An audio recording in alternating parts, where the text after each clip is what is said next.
ইরিনকে বের করে দিয়ে ইমন রুমের দরজাটা আটকে দেয়, যাতে করে ইরিন আর রুমে না আসতে পারে। দরজাটা আটকে সে সেখানেই দাঁড়িয়ে থাকে। রিদান ভাবলেশীনভাবে বিছানায় বসে ফোনটা দেখতে থাকে। ইমনকে চুপচাপ দাঁড়িয়ে থাকতে দেখে বলে, দাঁড়িয়ে আছো কেন? আসো, শুয়ে পড়ো। ইমন ধীরে সুস্থে বিছানায় আসে।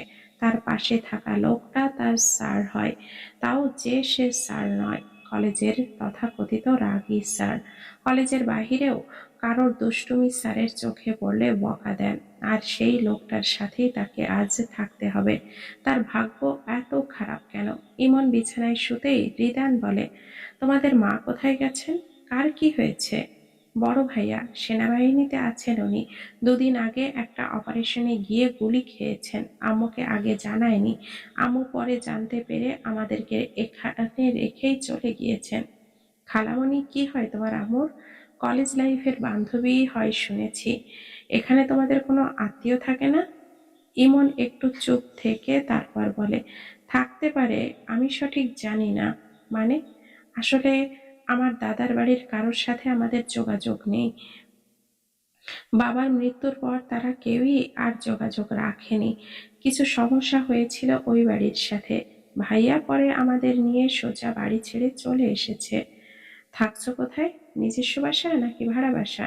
নিজস্ব। বাবা থাকতে এখানে জমি কিনেছিল, ওখানেই বাসা করা হয়েছে। আর তোমার মায়ের পরিবারে? নানা নানু তো বেঁচে নেই, আম্মু একমাত্র মেয়ে ছিল, তাই তেমন কোনো আত্মীয় নেই। তবে ইরিন তখন কেন বলল যে তোমাদের চাচাতো কাজিনের সাথে বড় ভাইয়ের বিয়ে হবে? সম্পর্ক তো ঠিক নেই। আসলে স্যার, ও পাগল মেয়ে, উল্টাপাল্টা কথা বলে। ওর কথা শুনে লাভ নেই। তুমি কি জানো ইমন, রিদা আমার আপন ছোট বোনের মতো। বোনের মতো বলছি কেন, আপন ছোট বোনই ও আমার। খালামণি ওদের পড়াশোনার সকল সিদ্ধান্ত আমার থেকে জেনে নিত, আর এখন তাদের ভবিষ্যতের সিদ্ধান্ত নিতে গেলেও আমার সাথে পরামর্শ করে। খালু কাজের জন্য সময় পায় না বলে সকল খোঁজ খবর আমিই নেই। রিদানের কথায় ইমন কাহিনী কিছুটা আন্দাজ করে ফেলে, তাই সে চুপ করে যায়। রিদান পুনরায় বলে, কোথাও আগুন লাগলে সেই আগুনের তাপ নিজেকেও সহ্য করতে জানতে হয়। আর ছোটদের কখনো বড়দের মতো কাজ করতে হয় না। পরে দেখা যাবে নিজের একটা ছোট্ট ভুলের জন্য কাছের মানুষের জীবনটা ছারখার হয়ে গেছে। তখন হাজার চেষ্টা করলেও আর ঠিক করা সম্ভব হয় না।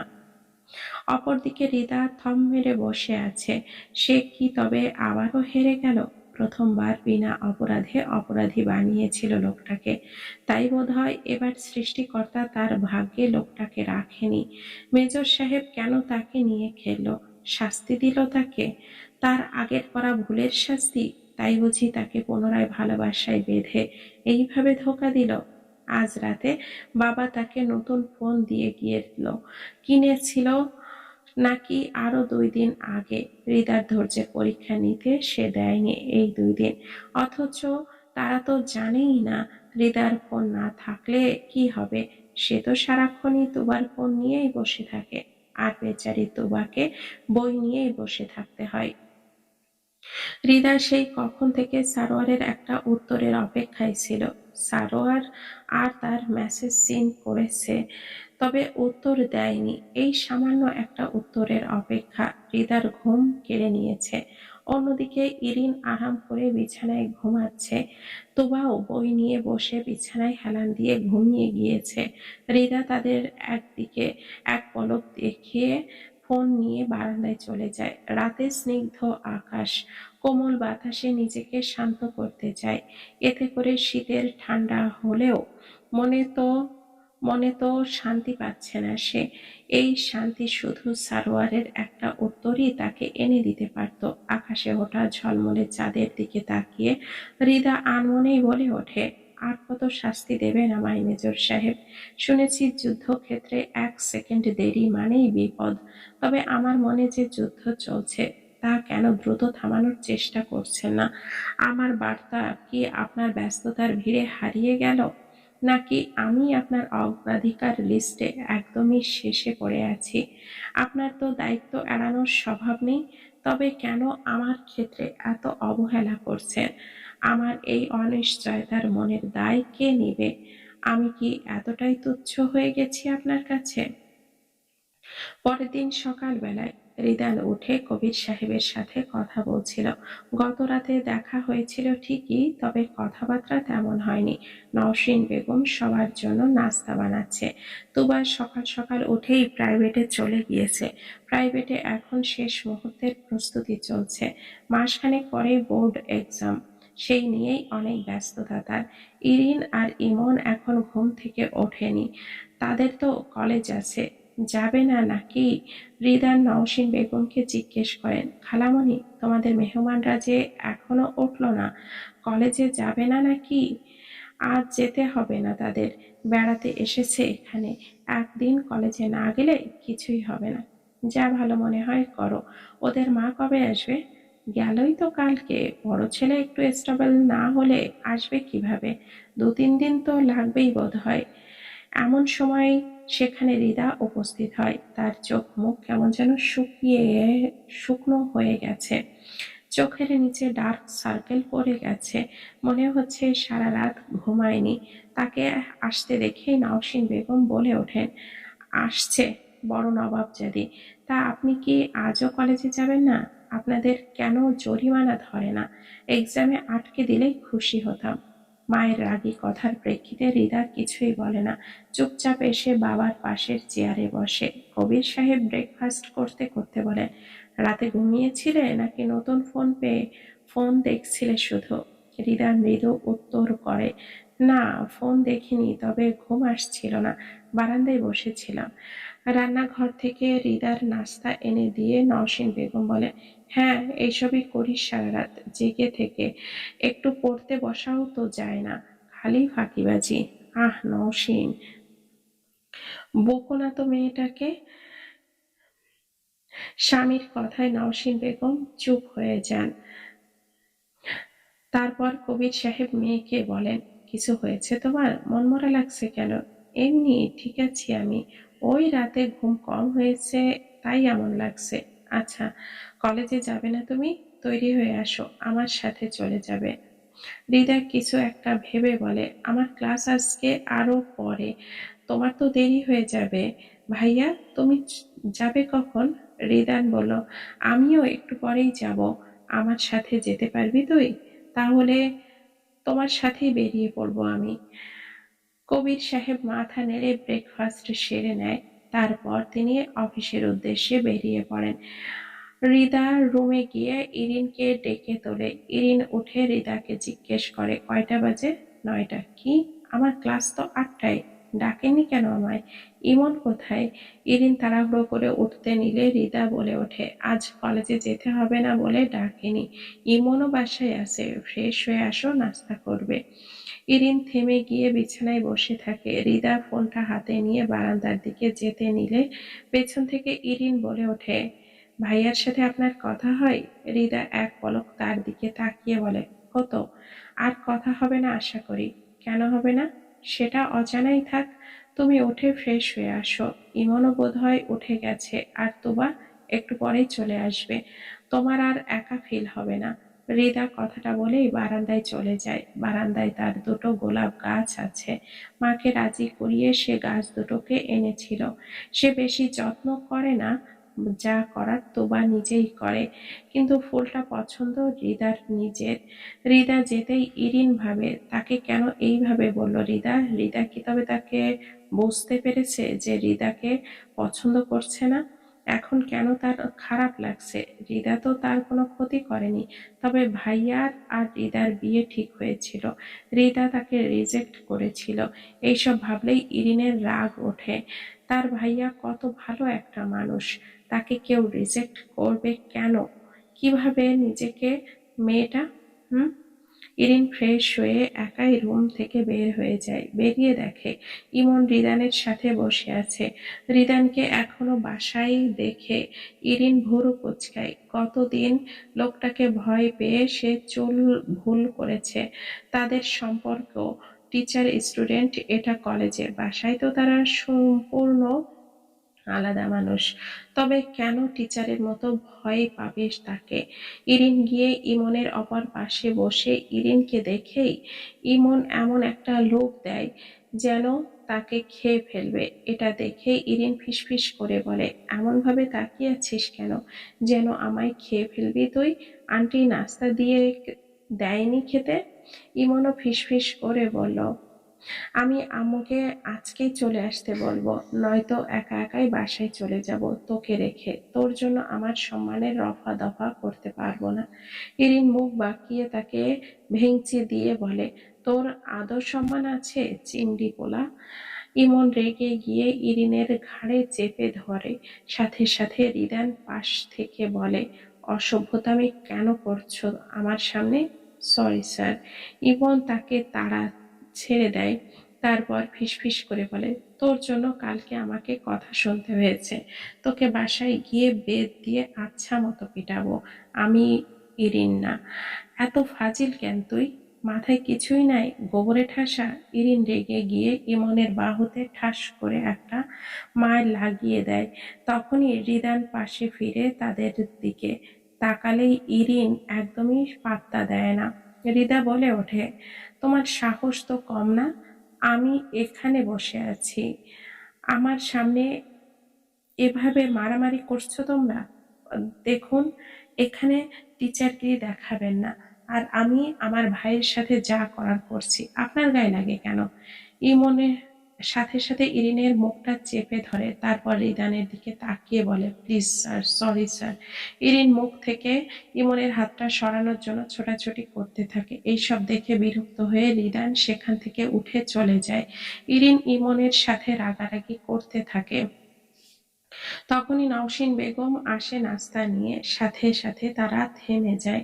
নওশীন বেগমকে ইমন বলে, আন্টি, আম্মুর সাথে কথা হয়েছে একটু আগেই। তোমাদের আম্মুর সাথে কথা হলো। তোমাদের ভাইয়া এখন আলহামদুলিল্লাহ ভালো আছে। সোরাইয়া কালকেই আসবে বলো। ইরিন উচ্ছ্বাসিত হয়ে বলল, সত্যি? এত খুশি কেন মা? আমাদের এখানে ভালো লাগছে না নাকি? সেটা না, আসলে আম্মুকে ছাড়া ভালো লাগে না। নওশীন বেগম হেসে ফেললেন। তারপর বললেন, তোমাদের আম্মু বলল তোমাদের নাকি প্রাইভেটের খোঁজ করছে। রিদানের সাথে কথা বলতে পারো। আর রিদানের চেনাশোনা ভালো টিচার থাকলে বলবে। হ্যাঁ, ওনাকে? ইরিনের মুখের কথা কেড়ে নিয়ে ইমন বলে, জি আন্টি, আমি স্যারের সাথে কথা বলে নিব। আচ্ছা, এখন দুজনে নাস্তা করে নাও। নওশীন বেগম মুচকি হেসে চলে যান। তিনি যেতেই ইরিন বলেন, বলবো না কথা, আমরা ওনার সাথে। তুই একদম চুপ থাকবি, বেশি কথা বলিস তুই। জানিস গত রাতে স্যার আমায় কি কি বলেছে? কি কি বলেছে? ইমন সংক্ষেপে ইরিনকে সব বলে। ইরিন সব শুনে অবাক হয়। রিদান স্যার তাকে এভাবে বলল? খারাপ বেড়া একটা। একটু পরেই রিদা একদম তৈরি হয়ে ব্যাগ নিয়ে বেরিয়ে আসে। ড্রয়িং রুমে এসে রিদানকে না পেয়ে ডাক দেয়। রিদান রুম থেকে বেরিয়ে আসে।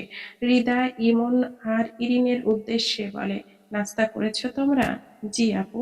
আম্মুকে দেখছো? আন্টি সামনের বাসায় গেল মাত্রই। আচ্ছা, আমাকে তো বের হতে হবে, আমি আম্মুকে ডেকে দিয়ে যাচ্ছি। আর ইরিন, তুবা এক্ষুনি চলে আসবে, থেকো তোমরা। রিদা বেরিয়ে পড়ে। পেছনে রিদান তাদের দিকে এক পলক তাকিয়ে নিজেও বেরিয়ে পড়ে। তারা চলে যেতেই কিছুক্ষণের মাঝে নওশীন বেগম বাসায় আসেন। ইরিন ইমনের সাথে ইমনের রুমে যায়। সেখানে গিয়ে ইরিন কিছুক্ষণ ভেবে বলে, বুঝছিস ইমন, এই রিদা মেয়েটা না আমার সাথে কেমন যেন ব্যবহার করে। থাপ্পড় খাবি ইরিন না। ব্যবহার খারাপ তুই করেছিস। আপুর সামনে কেন ফারিয়া চন্নির কথা বলেছিস? তুই তো বলেছিস ভাইয়ার সাথে আপুকে কথা বলতে দেখেছিস।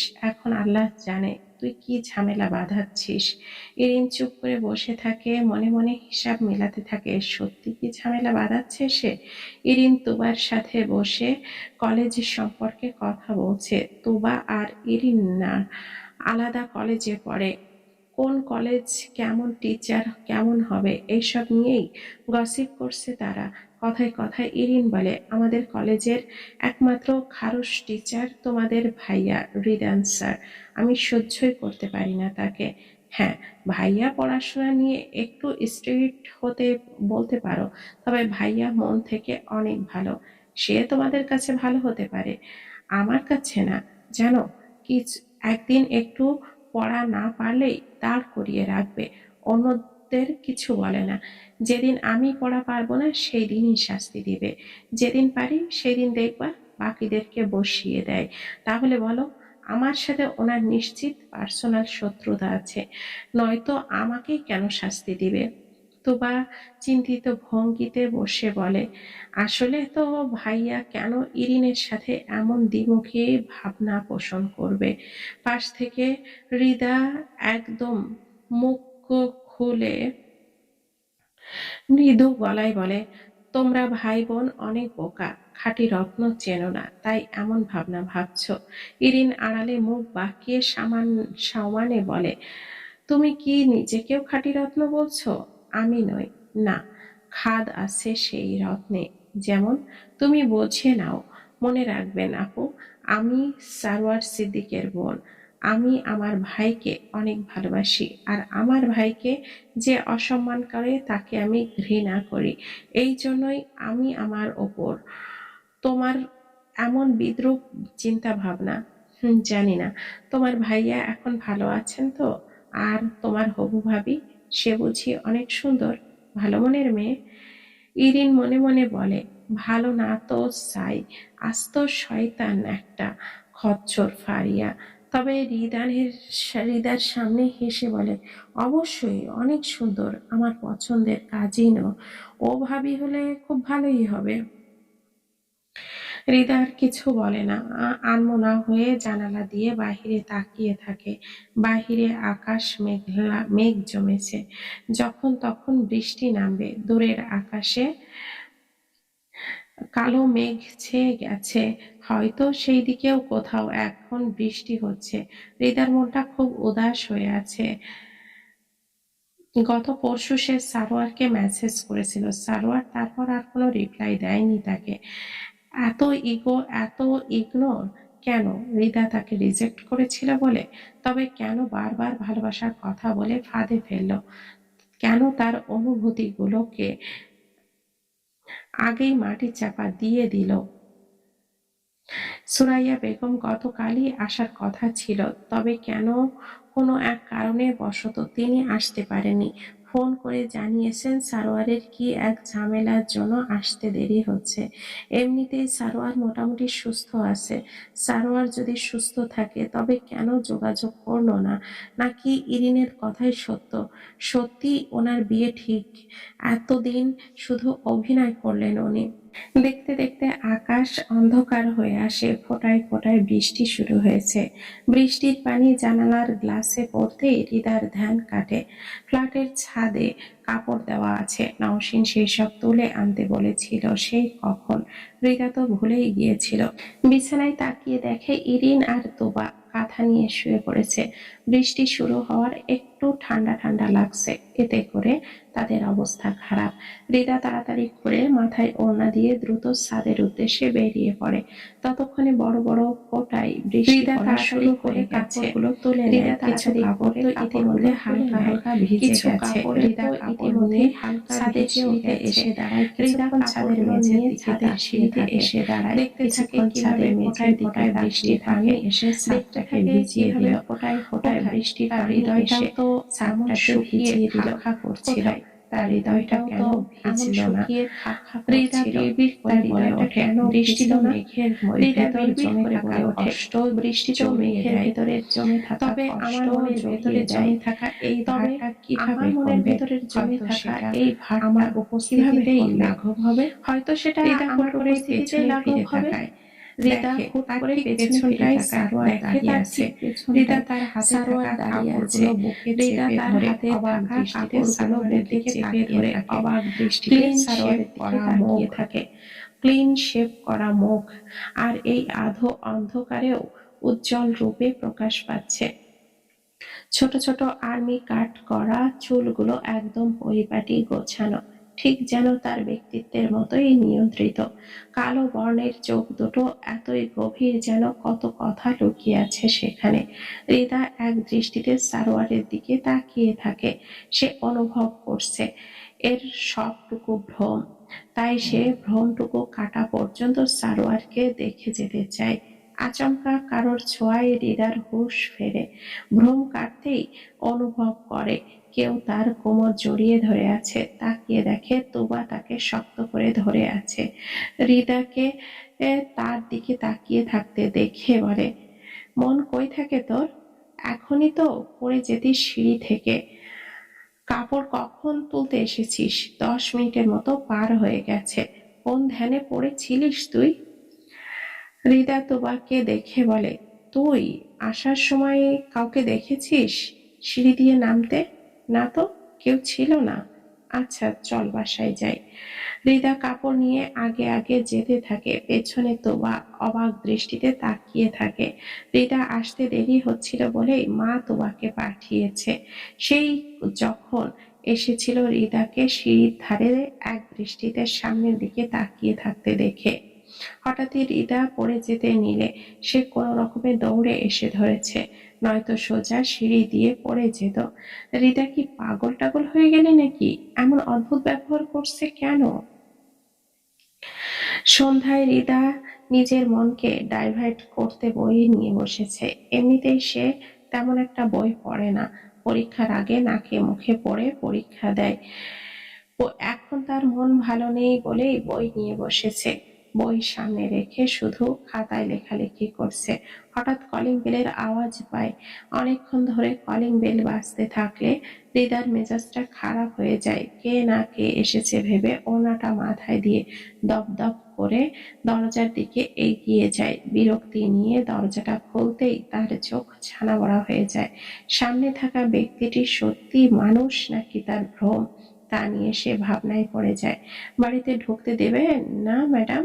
বাহিরে দাঁড়িয়ে থাকবেন নাকি? থাকবো নাকি? হৃদা কোনো কথা না বলে দরজা থেকে সরে দাঁড়ায়। সে সরে দাঁড়াতেই সারোয়ার তার মাকে নিয়ে বাসায় প্রবেশ করে। এখনো হৃদা অবাক হয়ে দাঁড়িয়ে আছে। সে আনমনে দরজা আটকাতে গেলে নওশীন বেগম দরজা ধরে আটকায়।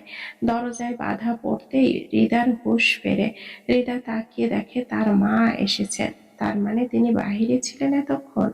তিনি তাড়াহুড়ো করে বাসায় প্রবেশ করেন। তারপর সুরাইয়া বেগমকে বলেন, আর বলিস না, পাশের বাসায় ভাবি কালকে থেকে অসুস্থ। এতদিন একসাথে থেকে আপনজনের মতো হয়ে গেছে, তাই আর কি বারবার দৌড়াদৌড়ি করতে হচ্ছে।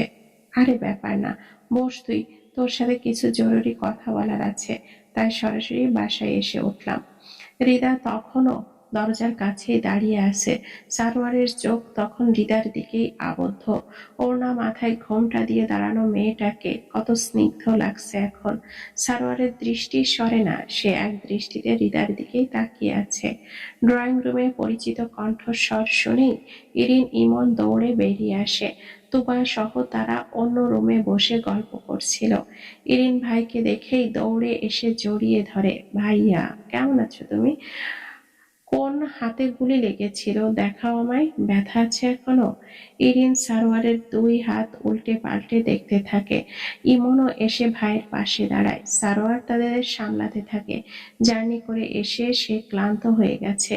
তুবা এগিয়ে গিয়ে বোনের পাশে দাঁড়ায়। হৃদা এক পলক সারোয়ারের দিকে তাকায়, যে কিনা এখন নিজের ভাই বোনের সাথে কথা বলছে। এক পর্যায়ে সারোয়ারের সাথে হৃদার চোখাচোখি হলে হৃদা অভিমানী দৃষ্টি নিক্ষেপ করে রুমে চলে যায়। হৃদাকে চলে যেতে দেখে সারোয়ার মুচকি হাসে। মেয়েটা বড্ড অভিমান করেছে, তবে এবার এই অভিমান ভাঙাতে কতদিন সময় নিবে। তার হাতে তো এত সময় নেই। খুব শীঘ্রই হৃদার মনের মরুভূমিতে বৃষ্টির আগমন ঘটিয়ে মনটাকে শীতল করতে হবে। ঠিক যেমনই প্রকৃতিতে বৃষ্টির আগমন প্রকৃতিকে শীতল করে তোলে। এক এক ব্যাচ টিউশনি পড়িয়ে রিদান বাহিরে বেরিয়ে আসে। একটা দোকানে দাঁড়িয়ে সে একটা সিগারেট ধরায়। বিকেলের বৃষ্টির পরে রাস্তাঘাট ভিজে আছে। ভেজা রাস্তার দিকে তাকিয়ে রিদান সিগারেটের ধোঁয়া ছাড়ে। ধোঁয়াগুলো শূন্যে মিলিয়ে যায়, ঠিক যেমনই খুব কাছের মানুষগুলো কখনো কখনো মিলিয়ে যায়।